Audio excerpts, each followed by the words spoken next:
그리고는 회유 정황 같은 경우에는 사실 박범계 의원과 야당 의원들 많은 문제만 있었던 건 아닙니다. 지난해 12월 6일에 김병주 의원 유튜브에 출연할 때도 사전에 기획된 것 아닌가 하는 그런 의심의 어떤 워딩들, 단어들, 어떤 상황들이 조금씩 드러나고 있는 것 같아서 그 부분도 저희가 한번 확인을 한번 해보도록 하겠습니다. 목소리부터 확인하시죠. 김병주 의원께서 연락 오셔서 오늘 항의 방문 형태로 올 테니 정문 앞에 나와서 인터뷰를 하자 이렇게 말씀하셨다고 하고 네. 김병주 의원께서 말씀하신 예상 질문 같은 것을 본인이 연필로 한 10줄 정도 적어서 왔는데 답은 전혀 쓰지 못한 상태로 저에게 도움을 요청하셨습니다. 최초에는 저를 포함해서 모두 반대를 했습니다. 왜냐하면 민주당 의원만 오시는 건 아닌 것 같다. 여당 의원님들도 모셔야 된다. 이런 이야기를 1시간 정도 제 기억에 의사 교환을 했는데 사령관께서 본인이 오늘이 아니면 기회가 없을 것 같다. 부대원들과 부하들을 위해서 꼭 말을 해야겠다. 이렇게 말씀하셔서 자, 즉흥적으로 인터뷰를 한 것이다라는 당초 주장과 달리 사전에 기획된 것 아닌가 하는 그런 의심이 드는 김현태 단장의 목소리도 저희가 확인을 할 수 있었습니다. 그와 또 이와 관련해서 김병주 의원이 오늘 인터뷰를 통해서 예상 질문지를 줄 수도 있는 것 아니냐라는 취지로 이야기를 한 부분도 있어서 이 부분도 저희가 한번 좀 지켜봐야 될 그런 부분이 아닌가 싶습니다.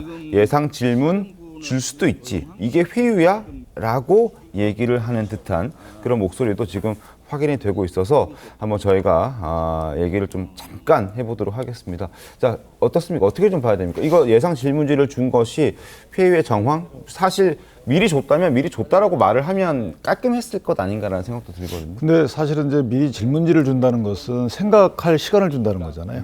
그러니까 생각을 정리한다는 부분은 사실 저렇게 즉흥 인터뷰에서 또 어떤 사실관계를 정확히 파악하기 위해서는 맞지 않는 거죠.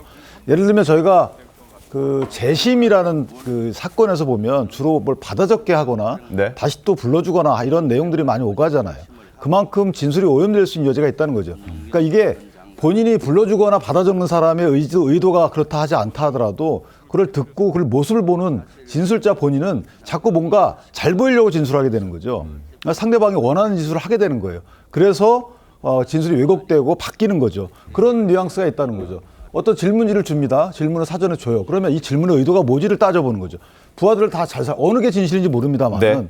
진실을 밝혀내려면 즉흥적인 답변이 나와야 되는 거예요. 그렇기 때문에 아니 뭐라고 얘기했는데 그 정보 파악 차원이 아니고 아까는 이렇게 얘기 안 했잖아. 아까 이 뉘앙스가 이랬던 거 아니야? 이렇게 얘기하면 이 사람은 또 뭔가 내가 잘못 진술했나 보다 하고 바꿔요. 상대방의 의도를 상대방이 나한테 얘기하지 않는다 하더라도 내 스스로 그걸 캐치 나가는 과정이 개입될 수 있다는 거예요. 그래서 안 된다는 부분인 것이고 또 하나는 저런 모습들이 사실은 정보 왜곡, 한 사람의 질문만 받고 거기에 대한 반대 질문이 나오지 않을 수 있는 거잖아요. 그렇기 때문에 문제가 있는 거고 마지막으로 저 질문지 외에 그날 12월 6일 날 있었던 장면만 보더라도 네. 그 자리에서 바꾸잖아요.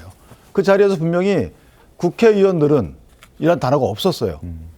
장관이 요원들을 빼내라고 지시했다 이렇게 얘기하니까 그 박선원 의원이 국회의원들이라고 말을 하죠. 그러니까 김병준을 받아서 국회의원이라고 얘기합니다. 이 말은 뭐냐면 본인이 뭔가 목적하는 내용이 있었다는 거잖아요. 그렇기 때문에 곽종원 전 사령관의 진술에 대해서 의심을 품는 거예요. 알겠습니다.